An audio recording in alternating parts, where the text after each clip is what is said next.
She was the only black girl working at a rough garage, full of grizzled bikers, and when she fixed the Hells Angels bike faster than anyone ever had, they fired her.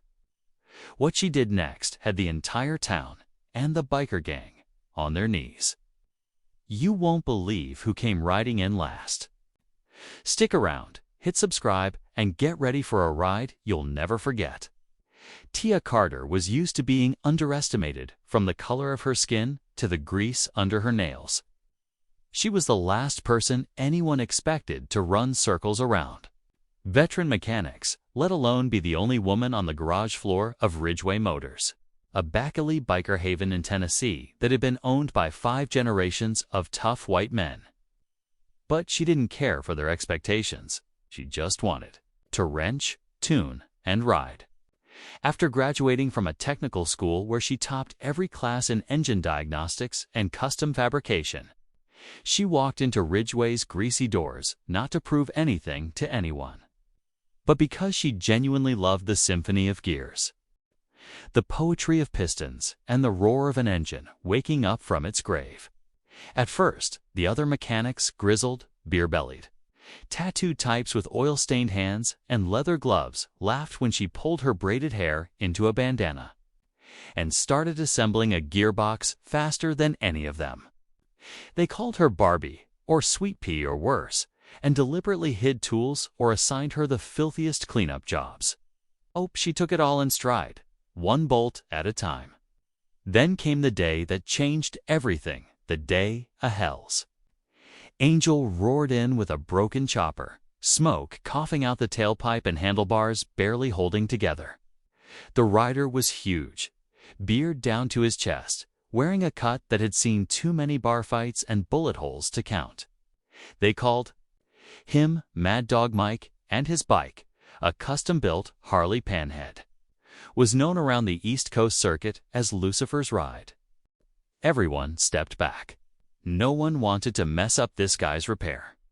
But before the boss could assign it to the senior tech, Tia stepped up. "I got it," she said calmly, her fingers already reaching for her ratchet set.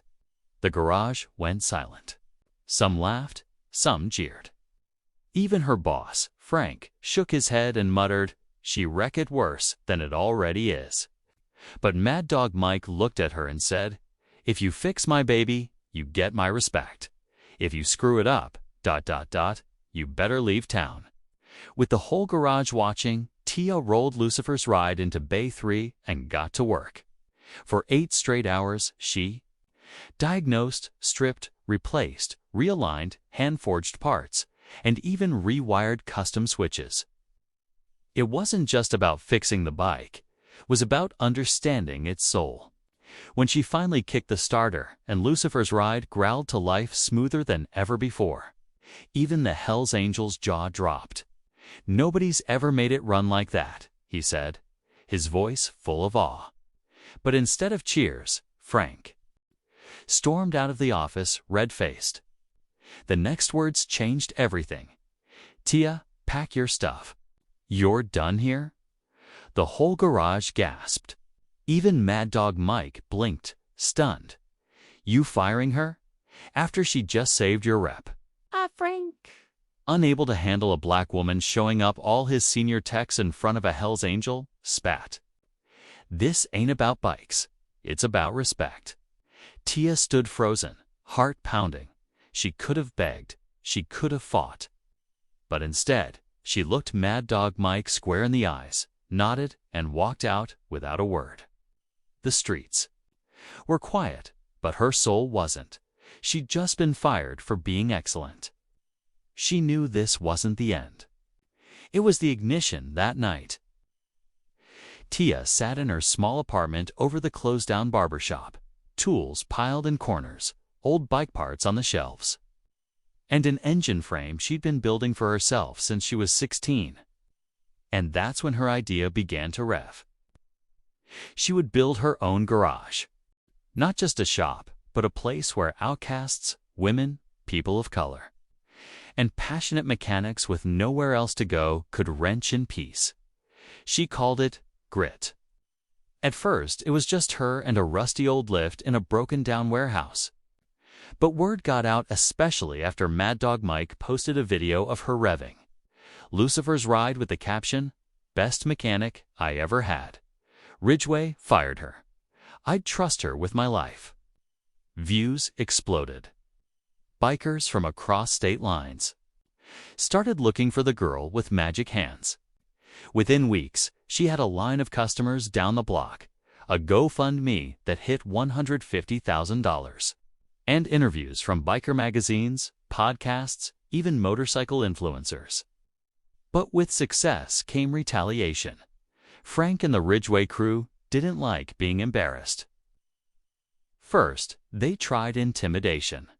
Then they spread, listing she stole parts, messed up jobs, or wasn't certified. But every smear attempt only brought more support. Then came the real hit. One night, Grit's garage was set on fire. Everything she built gone in flames. Investigators said it was arson, but the security cams were coincidentally disabled. She was devastated. The smoke hadn't even cleared when bikers started showing up. Not just her customers, but clubs from miles away, veterans, Hells Angels, Black Riders, Latino clubs, women's MCs, even solo riders. They brought parts, tools, donations, and even their own hands. One said, "You fixed my bike. Now let US fix your dream." In less than 2 months, a new Grit rose from the ashes twice as big, covered in murals honoring riders of all kinds, and built with love, chrome, and rebellion.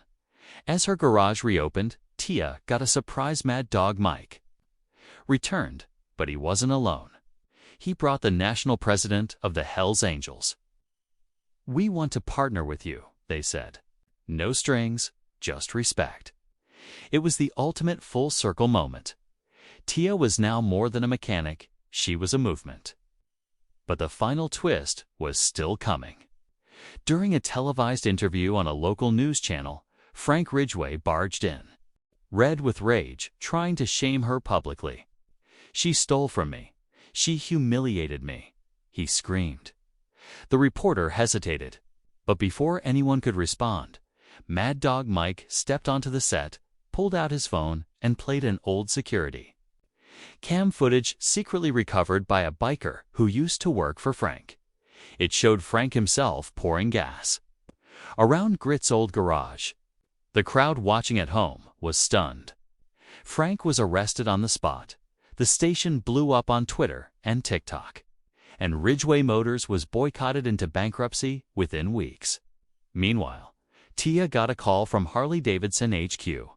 They wanted her to be a lead designer for their upcoming limited edition build. She respectfully declined. "I've got my own line now," she smiled. Today, Grit is a national symbol. A docuseries is being filmed.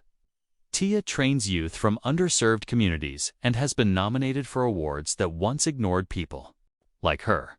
But every evening, she still puts on her gloves, wipes down her wrenches, and tunes an engine like it's her first time, because it was never about revenge. It was always about the ride.